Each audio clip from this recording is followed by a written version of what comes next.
Hey everybody, today I'm gonna review the all-new X-Men and Deadpool #1, which I'm sure everyone's more excited about because he's got a bigger fan base than any superhero right now. So to begin with, X-Men, it's if you haven't been following anything with the X-Men at all, you're gonna be really lost in this, which I think is bad. For a first issue, I think it's not that well put together. I love Brian Michael Bendis. I love the art in the book and everything like that. But the problem is, if you're a comic book reader, you're familiar with story arcs, which tend to take place over a couple issues, and it's a specific storyline.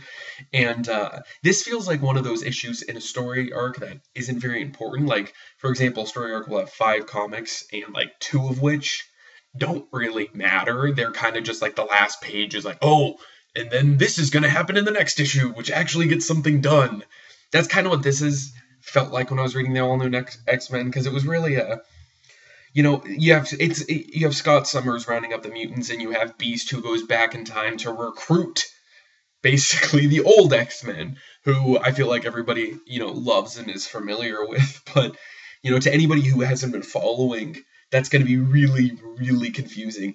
And X-Men is a very popular series, and I feel like to get more people to read it, they should have made the first issue way more coherent.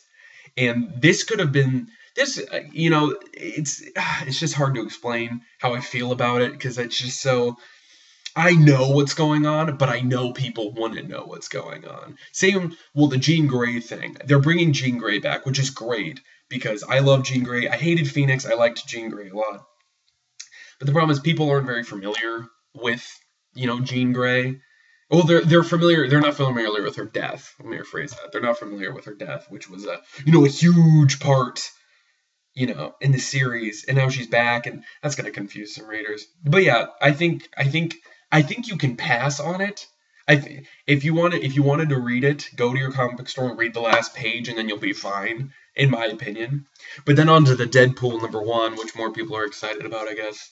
Uh, it's not that funny, and when you're reading, it's got a good story, it's got a good plot so far. I'm excited to see issue #2, but the problem is it's not that funny. And the funniest Deadpool I've ever read is Joe Kelly's Deadpool, but only in if you've ever read the classic, it's volume 2 is the funniest one, which I think is kind of a common knowledge thing. But Joe Kelly's run was really good. If you like Daniel Way's run, you might think this is funny. It's really hard to explain why it's not that funny. Like, the writer, or if you've ever seen the Sarah Silverman show, one of the gay neighbors writes the comic, and they have another comedian on it. And there's no like, the problem with Deadpool is he's not a typical funny character. You're not working with timing. You're just working with him being, he breaks the fourth wall, and he's so out of it. That's what the funny part. It's like looking in words, but he realizes he's insane too. And there's a lot of humor behind him in that sense.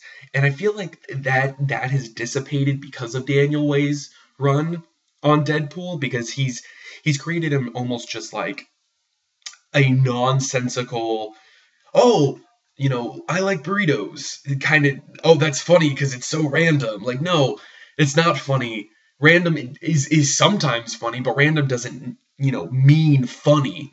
Just because, like if Spider-Man got stabbed by the Green Goblin, he said, oh, I love chinchillas. It's not funny. It's just not. You have to set up jokes. If you've ever read, or hopefully, if you've ever read Cable and Deadpool, all jokes are set up in that story, like every single one, and they're genius.